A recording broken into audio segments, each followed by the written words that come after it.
There's two different types of death. There's the physical body death, and then there's the ego death. And we are very afraid of both of them.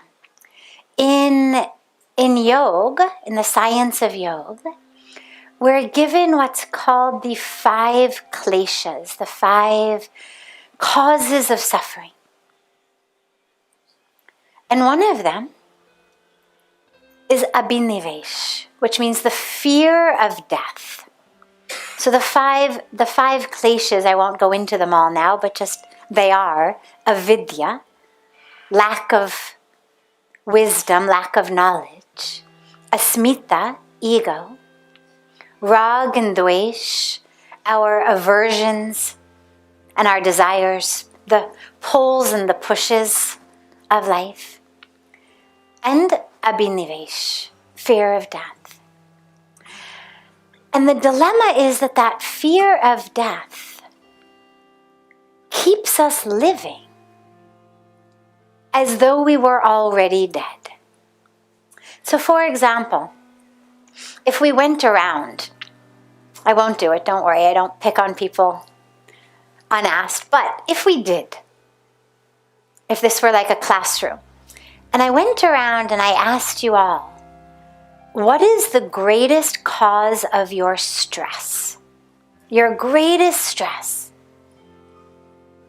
Let's say, for example, that you said it was your job. You were afraid that you were going to get fired from your job, or that you were afraid you weren't going to get a job. We'll just take that as an example. If you say, it's a beautiful practice. If you say, okay, Cello, let's assume our worst case fear has happened. I've been fired from my job, or I didn't get the job that I wanted. Okay, then what? Well, then I won't have any money. Okay, then what? Well, then I'll be homeless. Okay, then what? Well, then I won't have any food to eat. Okay, then what? And eventually what you find is the then what answer is, then I will die. Okay?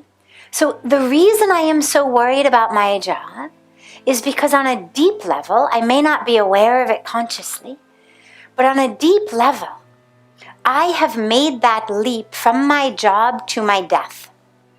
If I don't get this job, I will die. We see it though, and I was going to give some more examples, but we probably don't need them. We all understand. Take any fear that you have. Well, Cello, let us take one more. The other main fear that people have is illness of themselves or illness of a loved one. Okay? So illness of the self, it's obvious. Yes, I'm afraid I will get sick because then I will die. But illness of a loved one becomes very interesting. Okay, I'm very worried that my loved one will get sick. Fine, let us say it has happened. The loved one is sick, then what? Well, then what if they die? Okay, let's say they've died, then what? Then I will be all alone. Okay, you're all alone. Then what? Then I will be miserable. Okay, you're miserable. Then what? Then I will die. Then I will die. That aloneness and that misery, I will die. And so the fear, wherever we begin, fear of something work-related, fear of something relationship-related, the end result of them all is, then I will die. And so the way to overcome that is actually quite simple. It's not easy, but it's quite simple. Recognize that you are going to die. It's the only non-negotiable guarantee. Whether you die of hunger because you're homeless, you die of a broken heart because your loved one got sick and died, you die of cancer, heart disease, car accident, old age, COVID, malaria. I mean, there's no shortage of options. We're all going to die. You know, right across Ganga from us, on our beautiful Parmarth Ghat, if you go across Ganga and then you go down Ganga, is where the cremation ghats of Rishikesh are. And I remember the very first time that I saw a cremation taking place.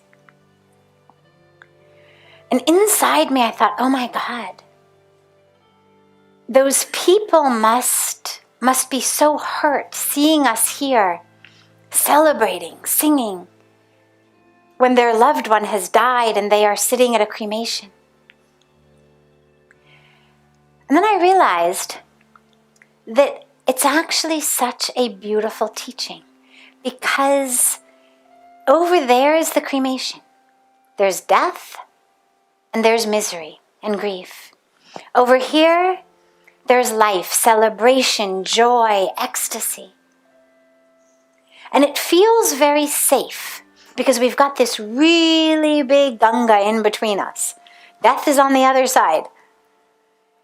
But the truth is, you only go a few feet above the water, and the flames of the cremation merge with the flames from our arti. And you no longer can tease apart what is a flame of death or a flame of life.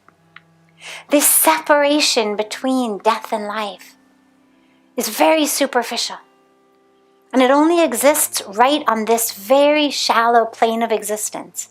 Because the minute we rise a little bit above Ganga, those flames become one. And to realize today, I am here celebrating, dancing. But tomorrow, I could be the one over there, mourning the loss of the loved one. Or I could be the one in the flames tomorrow. And it's a very beautiful meditation to keep your eyes open. And this is why one of the very traditional sadhanas given to those who are going deep on a spiritual path is to meditate at the burning ghats. They send them to meditate where corpses are being burned. Why? To realize this is us. This is us. Today, here I am, the one dancing and singing. But can I realize I am also the one mourning? I'm also the one burning. And it's a very powerful meditation to keep your eyes open while that cremation is going on.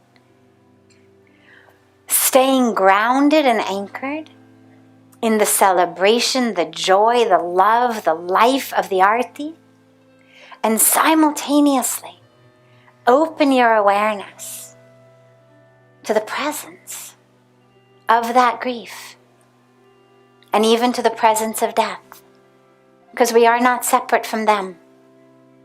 We are one with them. So the way out of, the freedom from this fear of death is to recognize we're all dying. And ultimately there's nothing we can do about it. Yes, eat healthy, exercise, get enough sleep, wear your seatbelt, drive slowly. But ultimately it's in the divine's hands, we know that. Swami Vivekananda said so beautifully, he said, the bullet that is meant to take my life will take it, even if I am surrounded by 1,000 guards. And the bullet that is not meant to take my life won't take it, even if it is fired at point blank range. So ultimately it's not in our hands. But we have to accept that because it's the core truth of life. We are dying. And so then the question becomes, well, okay, so I know I'm dying. Let me at least, for God's sakes, live before I die. This fear of death kills us before we die. I'm so afraid about the job, about the house, about the relationship, that I live my life with this death grip. on life. So we have to live. But along with that, the other piece is that ego death.